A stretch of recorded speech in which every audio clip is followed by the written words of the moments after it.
If you think this episode is just to talk about rich women arguing, you are kind of right, and that is exactly why it works. But there is something a bit more interesting going on. Once you start watching closely, it stops feeling like just drama and starts feeling more like strategy.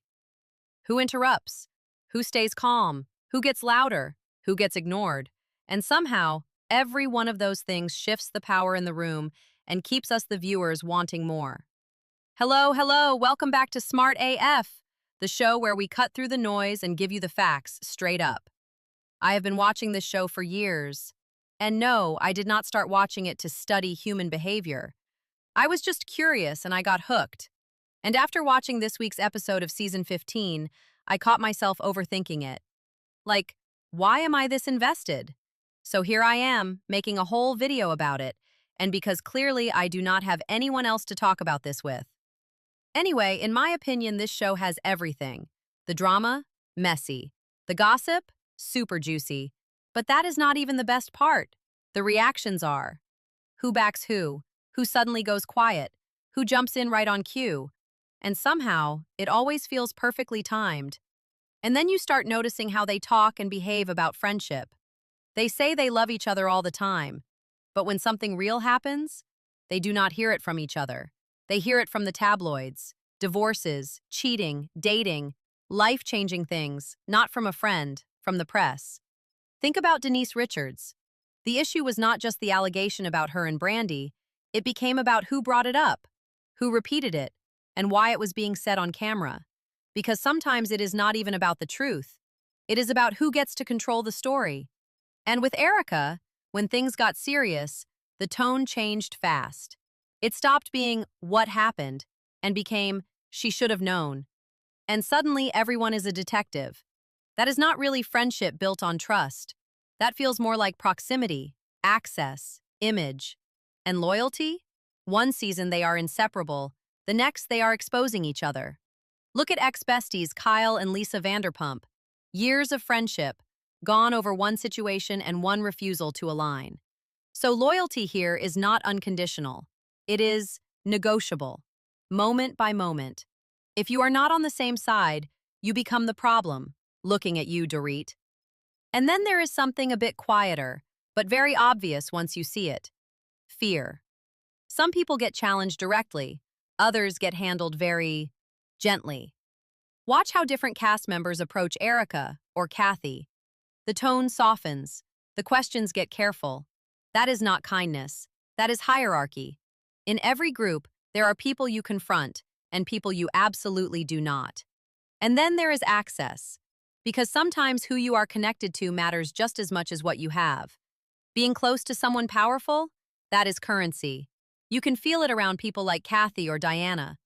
The whole room adjusts, because proximity to power is power.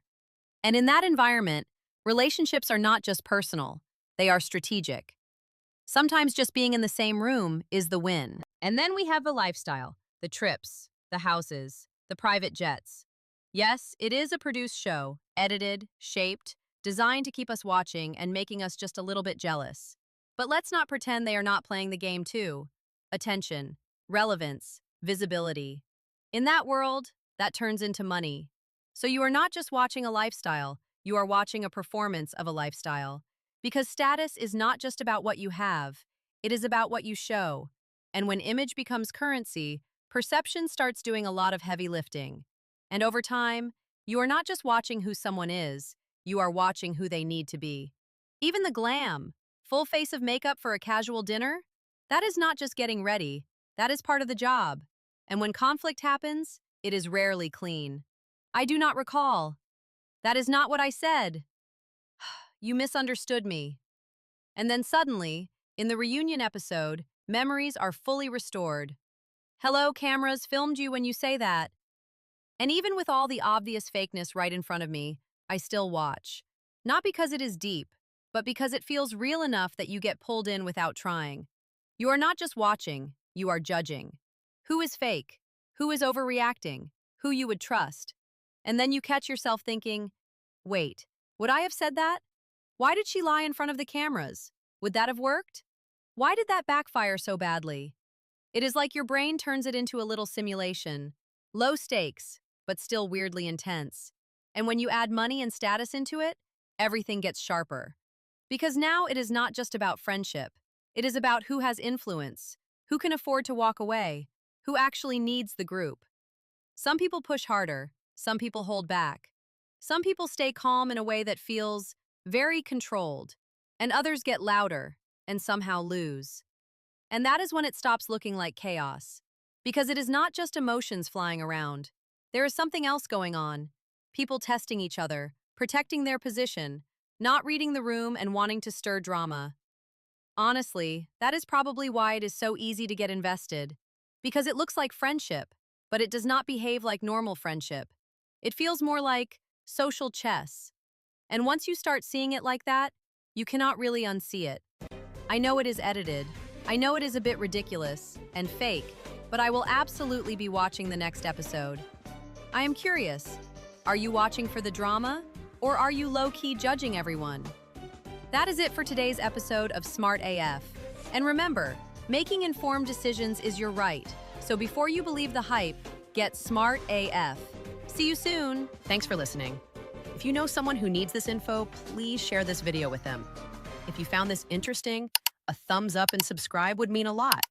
And tap the bell so you never miss an update.